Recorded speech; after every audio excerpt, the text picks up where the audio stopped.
welcome to my channel. Well, one of the things that I got into quite a bit this past year was flashlights and headlamps. And I kind of like rediscovered the joy of a headlamp, because I'd seen them before, and stuff and everything, but I'd never really gotten into them like I had this past year. So what I've done is I've sat here and I've looked at them and I've tried to break them down into size. Which is the best in the battery size range. So it's like AA, 16340, 18350, 18650, and 21700.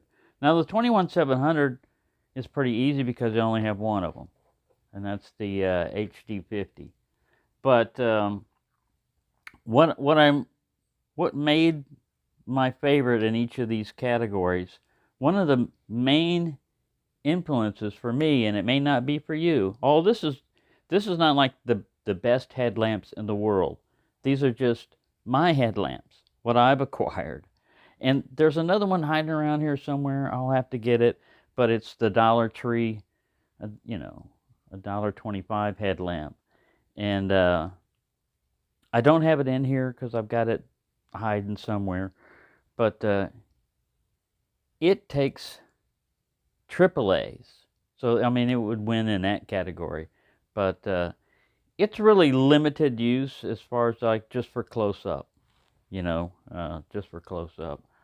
But one of the main things that influenced whether or not it was going to be in the category, winner in that category, and a lot of times, I don't have a big selection of each category, is did it have a red light on it or not?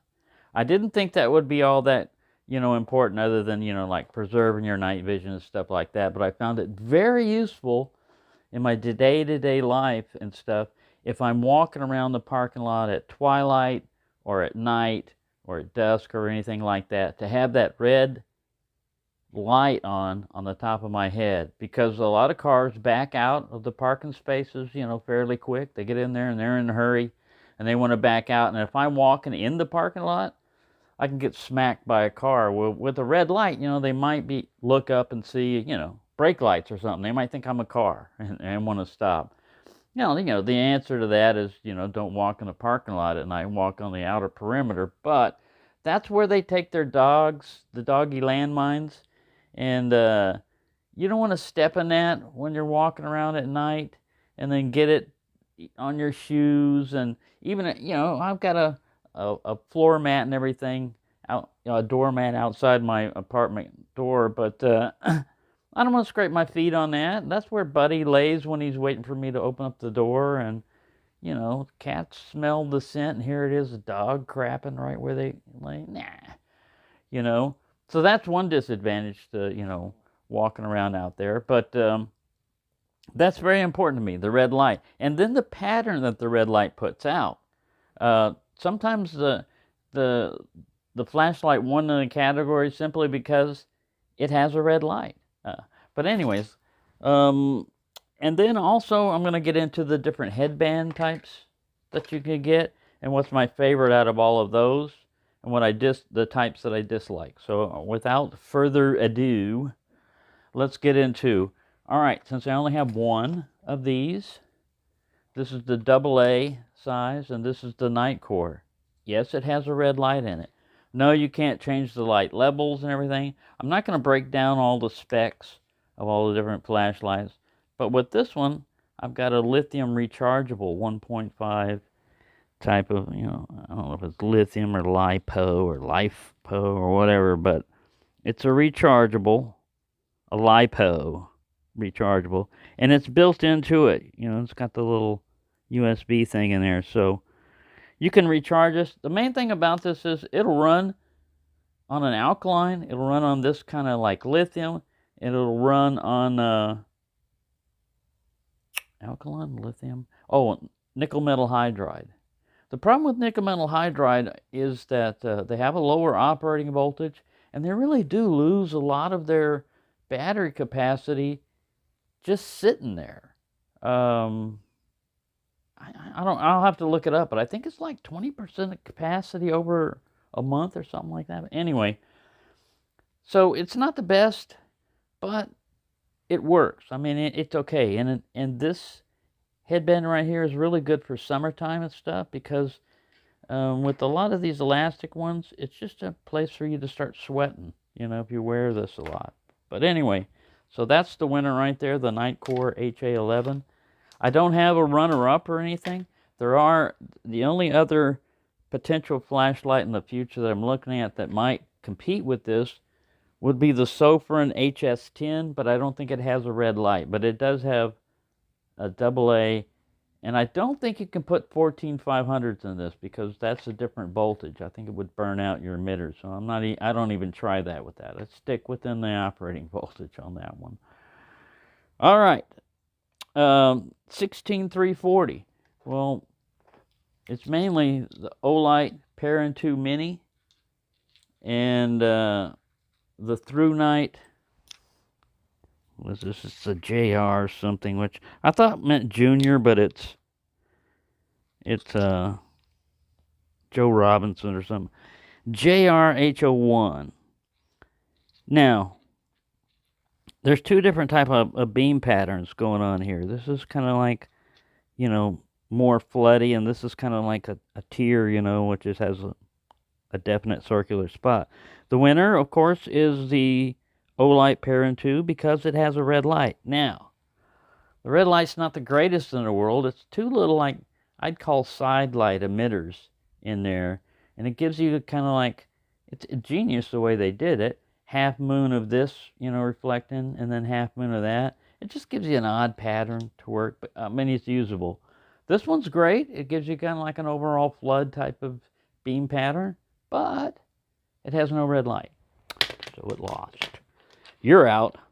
All right, 18350. Now, if you don't know about that, 18350 is basically a 18650 type size flashlight that has a short tube on it. You can do this because you're still using the same voltage. You're just reducing the runtime capacity. That's all. You're just putting a smaller gas tank on it. That's all. That's all you're doing. So if you run this at turbo, it's going to run down quicker because besides being a smaller gas tank, the battery capacity being smaller, they reach their upper limits a lot quicker than a regular 18350. All right, the winner of that is the Workhorse HD 15R. Why R? Because it has a red light. And I'm not going to do a lot of beam patterns and all this other stuff. I have playlist that broken down by flashlights, which is like the general category, and then also by manufacturer, on them. So if you want to find those, out there on that. But this one wins because I don't know if it came with a magnetic base, but I put one on it. It's just nice and short.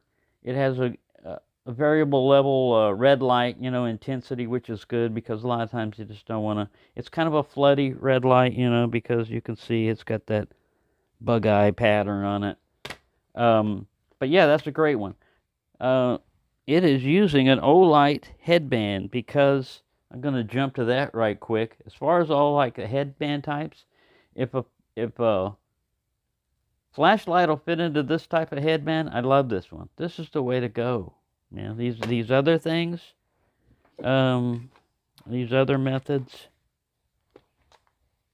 suck. They suck. I mean, yeah, it's retention, but you got to thread it through. A lot of times you got to disassemble a flashlight to put it in there, whereas this you can just pop it in and out.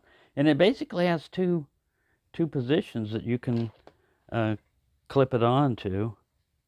I'll see here, a Workhorse has got the same thing. They're bigger, but it's got those rings. Like I said, if they'll fit there. Here's the one that goes with the Through Night. Again, it's those rings. This is not bad. It's even lighter weight than the material than the Olight, but still, when Olight had a sale last time, I grabbed an extra headband so that I can throw, But like I said, this is where it's supposed to clip. Well, with the Parent 2 Mini, a lot of times that's pretty loose. A lot of times you can grab it here too. But this is just a great way of doing that. All right, where were we? That was the 18350. Now the 18650, it can be this one again. You just basically add a tube to it. But another one that's equally just as good, this is the Sofern D25LR. Again, it has a red light, but it's spot. It's like a red light spot. So that's really good because red light, first off, it diffuses a lot at night. It's not going to be as bright. So if you've got anything that's in a spotlight, it's going to use those lumens better than a floodlight. A floodlight is just kind of like, and it dissipates really quick. Whereas the more you narrow that beam down and everything, the more your lumens concentrate to what you have, what you want to see. And for walking around and stuff, this is great. Of course, its disadvantage is you can't remove it from the... It has a decent, way of attaching it. This is not bad. It has a ratcheting thing to it. So you can set it up, down to 90 degrees or whatever. It'll stay there if you run, if you're into that. More power to you. I'm old. I'm not going to run. I'll walk. But yeah, either one of these are great. This one wins just by a tad because it's so versatile. I mean, you can remove it. You can have a right angle flashlight. It's got a pocket clip on it. You can put a magnetic base on it, 18650 tube. It's great. All right. My honorable mention in that is not around here, but let me see if I can find out where it's hiding. I'm missing a flashlight, a headlamp, I mean. I'm not missing it. I just can't see. It's right in front of me. Is this one here? It's a Sofern SP40A. You can long tube it, short tube it, stuff like that. And I put a magnetic base on it, obviously. The only disadvantage is, again, it doesn't have a red light. It's a TIR type of optics and everything. It's pretty good. Simple, basic. But again, it did make the winners list. All right.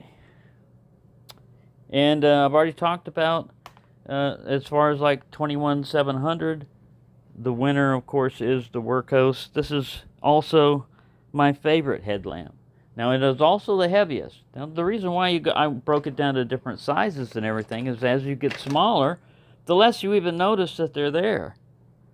A 21700 is heavier, but if you adjust this strap right and everything, again, it has these funky things, but once you put this on there, you rarely take it off. I mean, you could. It's got a magnetic base on it and everything. Now, also, that magnetic base brings up something else. It'll do something, I just didn't really remember or recognize, is that even if, it's an aluminum body and everything, even if it's got an aluminum body, a magnetic base will stick to this and give you like an extra little... It's not good. It's not great. Depends on the flashlight. The more you... So if I put it on like where all of it is contacting this, it's fairly good. I'd put it sideways so it stays a little bit better. It's not good for running or anything, but it gives you additional, adjustable spotlight power. Now, why don't I just go with, reversible pocket clip and just use one of these as a headlamp? Well, there's a couple of disadvantages. One is you have to have a brimmed hat, and a lot of times I'm not wearing a hat, or I don't have a brimmed hat. The other is you got to move your head. If you're looking at something close, you got to have your head pointed down all the time. And with like this one, I've got spot, I've got flood, and I've got red light. And I've got longer run time. With this, I've got a greater usable light on low, bright, and everything else. I don't have to worry about, I'm getting it hot, or I got to worry about... No, it'll run like this for a long time. And then I can use this off and on all week, and not run the battery down. The other thing is, let me see if I can turn this light off. It's having the capability of the difference between spot and flood. You don't think about it much. Let's see if I can demonstrate it here. Let me make sure I'm on the lowest. I'm not in moonlight, but all right, so that's spot, right? Look at how everything kind of washed out. That's flood. I don't think you can see it quite. Let me back up a little bit. And that's spot and flood. That's red light. All right, so let's go back. Spot, flood.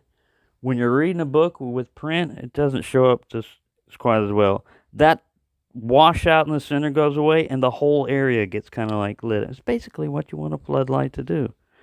And then when you see how it just wipes out the center there, it's not that bad for your eyeball as it is for the camera. And then it's readable in red, because let me turn this thing off. The red is a bug-eyed, flood type of thing. But it projects fairly well, because it's set back. It's got a little focus beam, back there. Yeah, it works really well. Let me turn the rest of the lights on. And basically, that's it on my things about headlamps and everything. What else did I have in here? Oh, yeah. You can wear on a head with or without a hat. So it works. These things work best for me in the wintertime when I've got like a watch cap, like a wool watch cap or something on, because it fits well. Summertime and everything, you start wearing one of these, you just want it for the task that you're doing. You don't want to just wear it on your head all day, because you'll start sweating, if it's hot where you're at and everything. And the sweat will gather up underneath there. And like I said, the bigger the flashlight gets, the more it weighs, the more you're going to notice it on your head. But if you adjust these straps properly and everything, it's not that bad. And if you've worn a helmet before, or a hard hat or anything like that, it's not as bad as that. It's not as heavy as that. So I'll just say that there. So there you go. That's my little best of headlamps, of my headlamps for 2023. Looking to the future, there are other flashlights or headlamps that I'm looking at, but none of them really have a red light to it that I know of. So for an HS41, it's a right angle flashlight with quad emitters, like four, kind of like a TS25 with a right angle, but without all the bells and whistles. HS10, again, it's a right angle flashlight, AA size or whatever, but I don't think it has a red light on it. HS20, it's one of those only kind of like this. It has two, like spot and flood, but again, I don't think it has a red lamp to it. And that's it. Oh, the Workhose, what was that? The HS20. Oh, the HS20 is a right angle like this, but in 21700. And again, I don't think it comes in red. I think it's just a spot and flood.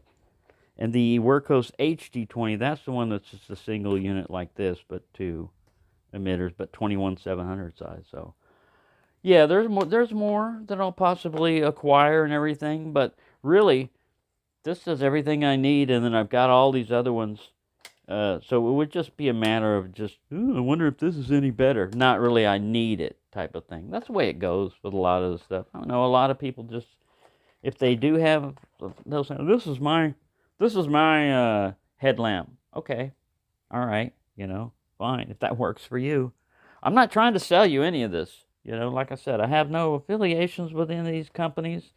I have no affiliate links. I bought all these all by myself. None of them were given to me. And this is just me as I don't have a lumen meter and all that other stuff. And I don't do elaborate runtime charts and graphs. And I barely get out there to do beam shots. But I do what I can with what I've got. And I hope you find that useful. And if it's not as elaborate as all these other places, well, I'm a small channel. I'm retired. I'm on Social Security. Come on, man. Give me a break. There you go. Thanks for watching, and have a nice day.